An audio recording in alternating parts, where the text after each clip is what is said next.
In the Old West, they have a saying that revenge digs two graves, one for your enemy and one for yourself, but they were wrong. On a late summer day in 1873, when the air was thick with ash, hatred dug 100 graves, but it missed one. This story begins not with the blast of a gun, but with a quiet choice that would cost a man his people. It asks an older question.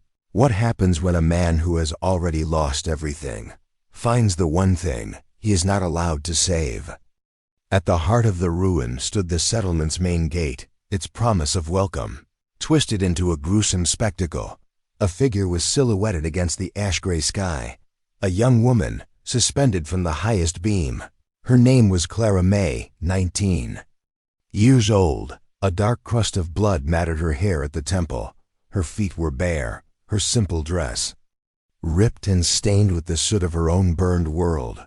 And yet, against all logic, a faint, almost imperceptible rhythm in her chest betrayed the one thing her captors had failed to take.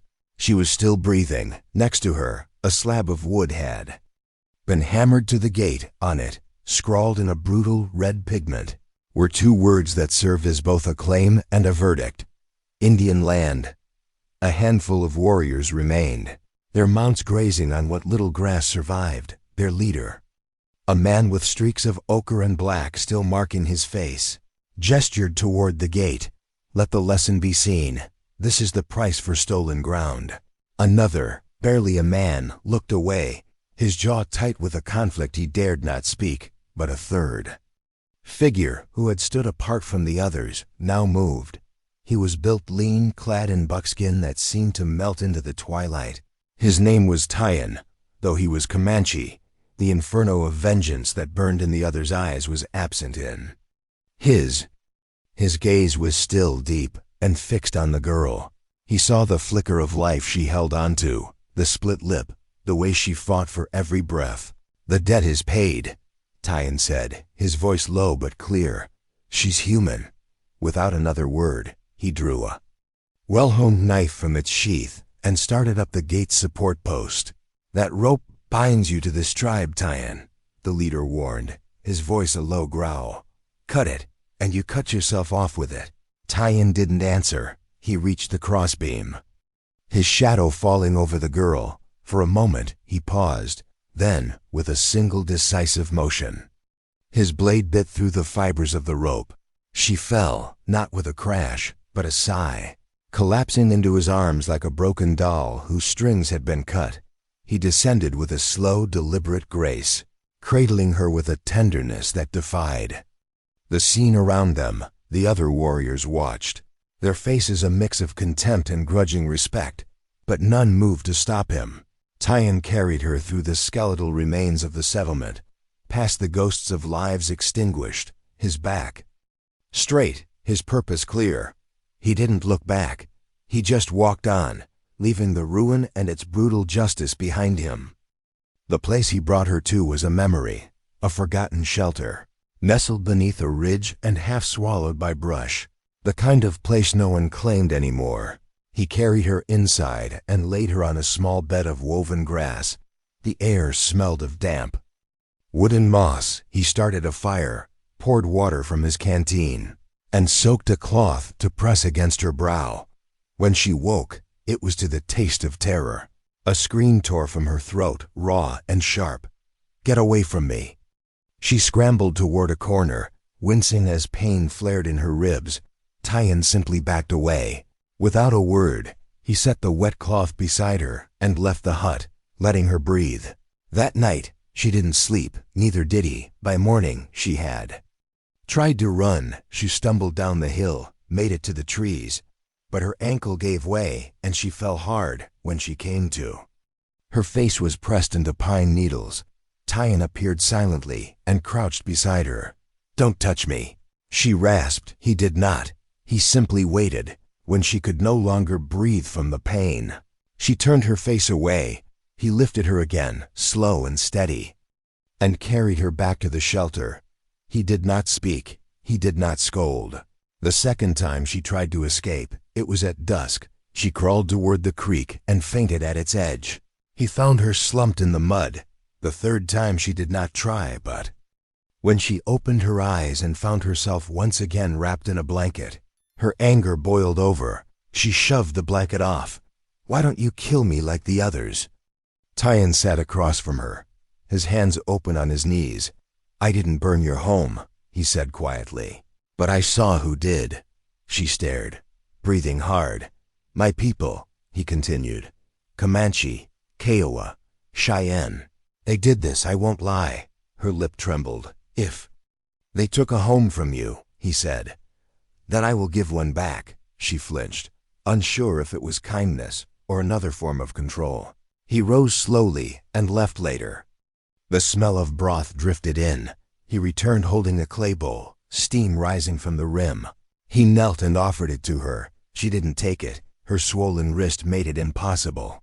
Her hand would not close, he noticed. Without a word, Tyenne dipped the spoon, blew gently, and raised it to her lips. She hesitated, then opened her mouth slightly. The first spoonful went down rough, the second smoother. She watched his face as he fed her, for the first time, not as something foreign, not a threat, not a monster. There was no heat in his eyes, no judgment, only something still, something solid. "What's your name?" she asked quietly between sips. "Tyenne." She nodded once. Her fingers curled slightly around the blanket. Outside, the wind rustled the pines. Inside, for the first time in days, Clara closed her eyes, not from pain, but from a warmth pooling in her chest. Not safety, but the shape of it. The days passed slowly in the shade of the ridge, marked not by clocks or calendars, but by the rising and setting of light through the seams in the shelter walls. Clara's body healed in fragments. Bruises faded, cuts sealed into thin, pink lines, but her trust came slower, if at all. She still startled at the sound of cracking wood. She still flinched when Tyenne moved too quickly, but she no longer tried to run. She watched him instead. He was quiet, so quiet that sometimes she forgot he was there. When he did speak, it was brief, single words in English, carefully chosen. "Eat," he'd say in the mornings, placing warm bread near the fire. "Water," when he'd return from the stream, and one afternoon, when she froze at the sound of distant thunder, he knelt beside her and placed a hand on the ground. "Safe," he said, "not war." She looked at him, not entirely believing, but some deep, tired part of her wanted to. Each morning, she would wake to find something left by the door, a strip of dried meat, a handful of wild berries. She never saw him place them, but they were always there like offerings, like small, quiet truths. One morning, she stepped outside and saw him sitting on a flat stone, hunched over a piece of wood. His knife moved carefully, not slicing, but shaping. Later, when he went to gather water, she approached the stone and saw the carving left behind. It was a bird, or nearly one, its wings half spread, its head raised. The detail was rough, but alive, as if it were halfway between being born and taking flight. That evening, when he returned and found her near the fire with the wooden bird in her lap, she did not hide it. She looked up at him and said softly, "If you carve me wings, I'll try to fly." He didn't reply, but something in his eyes shifted. The next day, she helped gather firewood. It was awkward, her arms still weak, but she carried a small bundle back to the lodge and set it by the wall. That night, she stirred the stew while he chopped roots. The moment was quiet, unremarkable, until she accidentally spilled salt into the pot and muttered a curse under her breath. Tyenne glanced up from his chopping, raised one brow, and said, "Dryly, bad magic." Clara blinked. Then she laughed, a short, startled sound, but it was real. Tyenne tilted his head slightly, his lips twitching at the corners, not quite a smile, but close. Later, as they cleaned the bowls, she asked him, "Why do you stay here alone?" Tyenne paused. "Too many graves," he said. "Not mine." She nodded. It was enough that night. As she lay on her bed of woven reeds, she stared at the carved bird on the shelf across the room. Its wings were still incomplete, but something about it made her chest ache. Not with grief, but with possibility. She did not love him, Not yet, but for the first time since her world had burned, she felt less like a ghost and more like a girl. Again, one sitting beside a fire, sharing stew with a stranger who no longer felt like one. And in the silence between them, a small fire sparked, not loud, but warm enough to stay. The cold came early that week, sweeping down from the hills like a warning. Inside the shelter, the fire crackled low. Tyenne was beside the hearth, carving again. The bird had new feathers now, its wings more open. Clara watched the flames for a long while before her voice, quiet and cracked, finally broke the silence. "They killed my parents," she said. Her eyes still on the fire. "Not like in a battle, they just came into the house, shot my father through the back while he stood at the stove." My mother screamed. They dragged her outside and slit her throat. Tyenne did not move. His blade went. "Still, my sister tried to run." Clara's voice wavered, but didn't stop. "She was 14. They caught her, took her. I still don't know if she's alive." The fire popped sharply. "I hid," she continued, her hands now pressed together in her lap, "in the root cellar. I watched from a crack in the floorboards as they burned the Thompsons alive in their cabin across the way. I could see them through the window, Mr. Thompson shielding his baby with his coat. It didn't matter. They all burned." She looked over at him, her eyes dry, but glowing with something deeper than tears. "I can't forget the smell," Tyenne slowly set his carving aside. His voice came low, like earth shifting beneath snow. "I wasn't there," he said, "but my people were." Clara said nothing, but her body stiffened. "I was taken by the Comanche when I was 5. He said after a moment. "My real parents, I don't remember. Just fire, screaming, then nothing. A woman in the tribe raised me. She had no sons, so I became hers." He leaned back, his eyes tracing the lines in the roof above them. "But I was never truly one of them. Too light-skinned, hair not dark enough, eyes like a coyote," they said. "I learned to fight, to hunt, to ride, but I never belonged." Clara tilted her head. "Why did they keep you?" Tyenne gave a hollow smile. "Because I survived. That made me useful." She nodded slowly, then asked, "And why did you help me?" The question lingered in the air between them. Tyenne's gaze found hers, piercing in its honesty. "Because if someone had helped me," he said softly, "maybe I wouldn't be so good at being alone." The words landed between them like a quiet offering. Clara looked down at her hands. Her chest ached, not with anger, not with fear, but with the sharp, unfamiliar weight of recognition. They had not lived the same lives. They did not come from the same blood, but pain had drawn the same lines through both their hearts. She stood and walked to a small pile of supplies, scraps of leather, broken buttons, folded cloth. She knelt, chose a square of soft hide, and sat again by the fire. She threaded a needle with slow, deliberate care. Her fingers still trembled slightly, but she worked anyway, stitching small, uneven lines until the cloth began to take shape. It was a handkerchief, rough at the edges but steady. When she finished the border, she looked up at him. "I never sewed anything before. My mother did, but I was always too clumsy." He gave the smallest of shrugs. "Looks whole to me." She smiled, small and real. Then she took the needle again and stitched one last word into the corner in blocky, uneven letters. Tyenne. She held it out to him. He reached forward and accepted the cloth, folding it carefully, gently, as though it were breakable. Then, for the first time since the night he cut her down, he said her name.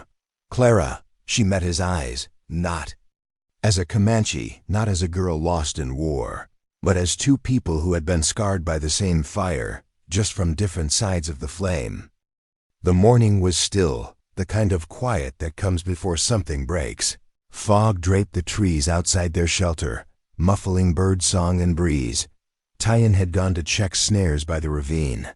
Clara was grinding acorns by the fire, humming an old hymn with no words. It felt briefly like the war was far away. Then came the hoofbeats, soft at first, just murmurs in the ground. But Tyenne felt them before she did. He stopped, turned toward the east. His muscles tense, Clara stepped out and saw him staring into the fog. "What is it?" He didn't reply. Then figures emerged from the mist, bare-chested, painted, armed. Comanche warriors, his people, 6 in all. The leader stepped forward, his eyes locked on Tyenne. "You are not forgotten," he said in Comanche. "Nor forgiven." Tyenne stood firm. "I left war behind. You brought it with you." The man snapped, glancing at Clara. "You hide what we marked." "She was left to burn." "She was not fire," Tyenne answered. "She was ash." Another warrior stepped closer, angrier. "She is the stain that says we didn't finish. The line must hold." Tyenne moved in front of Clara. "You will not touch her." The men didn't wait. One grabbed Tyenne's shoulder. He shoved it off, and the fight exploded. They hit him hard, fists, elbows, a spear butt to the ribs. Clara screamed as he fell, blood across his cheek, but even on his knees, he kept himself between her and them. "She's mine to protect." He roared, "She is not yours to finish." But he was alone. They dragged him back toward the trees, his heels tearing tracks in the dirt. Even then he shouted, "Clara, run!" She did, not blindly. She ran to the ravine, to the small cave behind mossy rocks, crawled inside, pressed against stone, her hands over her mouth to silence her sobs. Shouts faded, hooves moved off. Silence fell. She waited until her knees ached from crouching and her heart from fear. Then she crept back to the clearing. "Tyenne?" She called softly. She found him slumped by the fire pit, blood dried at his temple. His chest rose, but barely. She dropped beside him, shaking, brushing hair from his face. His eyelids fluttered. "You stayed," he whispered. Then he went still. The next days blurred, fear, sweat, and desperate work. His fever climbed. He muttered in broken words, called her name, called names she didn't know. She tried everything: cool cloths, bark tea, crushed herbs. Nothing worked.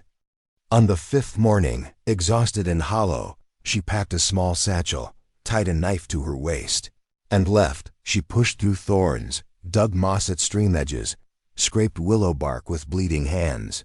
A snake hissed once near her feet. She didn't scream. She didn't stop. By the time she returned, night had fallen. Tyenne hadn't moved. She boiled what she found, fed him spoonfuls, wiped his brow, and sang softly, "Stay with me." She whispered, holding his hand, "Please stay." At dawn, his fever broke. He opened his eyes, tired, red, but clear. "You came back," he rasped. "I never left," she said, the tears falling now, and when he closed his eyes again, it was not from pain, it was peace. Tyenne woke to the smell of smoke, not the kind that meant danger, but the soft, herbal kind that clung to healing leaves. Clara sat beside the hearth, a blanket wrapped tightly around her shoulders. Her face was pale and smudged with dirt, but her eyes were open, watching the flames, refusing to sleep. He shifted slightly. Her head jerked up. Their eyes met. He said nothing, his throat too raw, but in his gaze there was a question, a quiet wonder. She leaned forward, brought a cup of water to his mouth. "You stayed," he rasped, his voice barely more than breath. Clara didn't smile. She didn't cry. She just nodded. In the days that followed, he healed slowly. His strength crept back.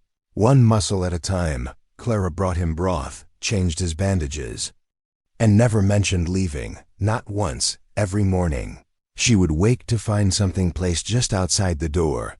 The first day, a single silver-gray feather. The second, a small clay pot with a young sprout breaking the soil. The third, a carved stone with 2 birds etched into its face. And then one morning she found the finished carving. The wooden bird, now complete, wings fully spread, chest lifted, eyes wide. It sat on a flat stone, waiting in the first rays of light. She held it in her hands, running her fingers over the grooves he had carved. When she brought it inside, Tyenne was awake. Their eyes met again, and this time there was no question left between them. She placed the bird gently on the shelf above the hearth. Then she sat beside him, shoulder to shoulder. This was not rescue. Not repayment, this was choice. The house they built was not grand, but it stood firm on the ridge above the stream, made of thick-cut logs and packed earth. Every board they placed was touched by both of them, every stone in the hearth laid by hand, side by side. When they were done, Clara took a scrap of pine, sanded it smooth, and with the tip of her smallest blade, carved slow, careful letters into its face, home of Clara and Tyenne, where no one was left hanging. She nailed it above the door herself. It was late summer when they found the child. He lay beneath a fallen wagon, a boy no older than 5, his eyes wide with things no child should see. He did not speak for 3 days. They brought him home, fed him broth, and let him sleep by the fire. On the 4th morning, he reached for Clara's hand and whispered, "Anina." Clara froze, eyes stinging. It was Comanche, mother. Later that week, as Tyenne knelt to help him fix a broken toy wheel, the boy mumbled, "Panna?" Tyenne paused, then smiled, "Father." The years passed like water. The house on the ridge became a place where no one was hunted, no one was abandoned.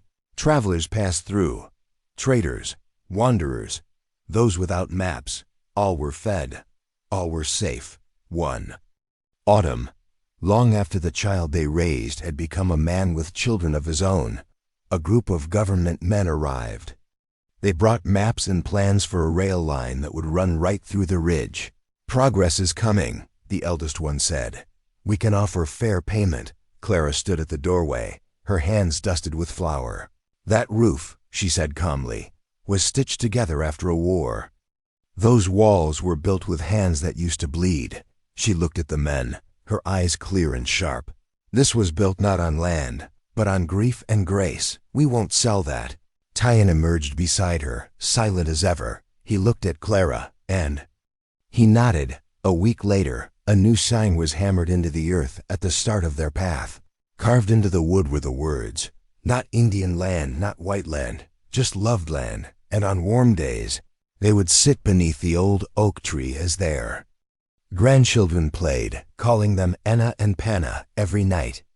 Clara would lay beside Tyenne, her hand on his shoulder, and whisper, "You gave me back more than a home, you gave me a life." And he would murmur something low in reply, a sound that meant yes, that meant I know, that meant thank you. Long after they were gone, the house still stood. Visitors would find the path, they would see the sign. And some would cry, because in a world full of borders and blood, someone had chosen instead to build a home out of mercy, out of memory, out of love.